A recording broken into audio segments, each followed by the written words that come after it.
हुजूर को दफन करके लौटे, तदफीन से फारग हुए, कब्र मुबारक में उतारा, हुक्म पूरा किया। कहते हैं वापस आए तो जनाब अनस से सैयदा फातिमा कहने लगी, अनस तूने भी मेरे रसूल पे मिट्टी डाली है?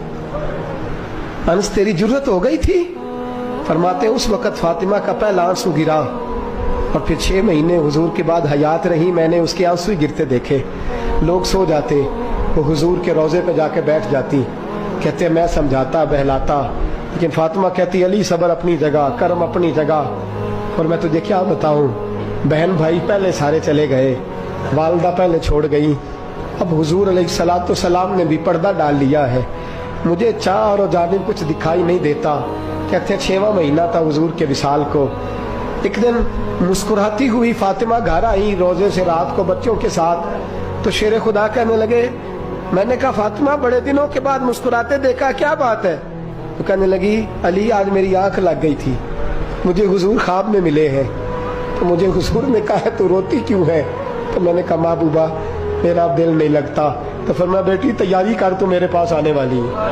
हजरत अली फरमाते बस फातिमा बीमार हुई, चंद दिन गुजरे तो मुझे बुलाया, वो कहने लगे अली वक्त जाने का आ गया है, ये अली के घर की है इज्जत अली से सुनते, नबी के घर की है इज्जत नबी से सुनते, वो जिसने मुअज़्ज़ज़ किया घराने को, हुसैन पाल के जिसने दिया जमाने को, जाने का वक्त आ गया है अली।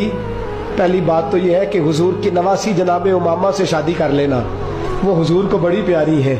और दूसरी बात यह है कि मेरे हसन हुसैन इनका खास ख्याल रखना।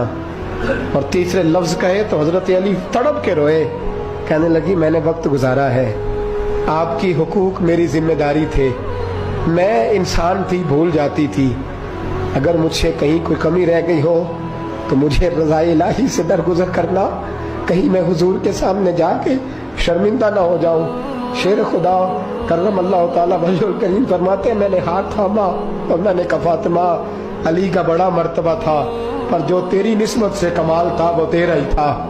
तू कैसी बात करती है, तूने तो हद कर दी, शहजादी हो के मेरे घर में खादिमों की तरह रही। हजरत फातिमा रज़ियल्लाहु ताला अन्हा का दूसरा हुक्म ये हुआ कि मुझे रात को दफनाया जाए। और फरमाया मेरे पहले मदीने में ऐसा नहीं होता था, ये हजरत फातिमा ने सबसे पहले कहा।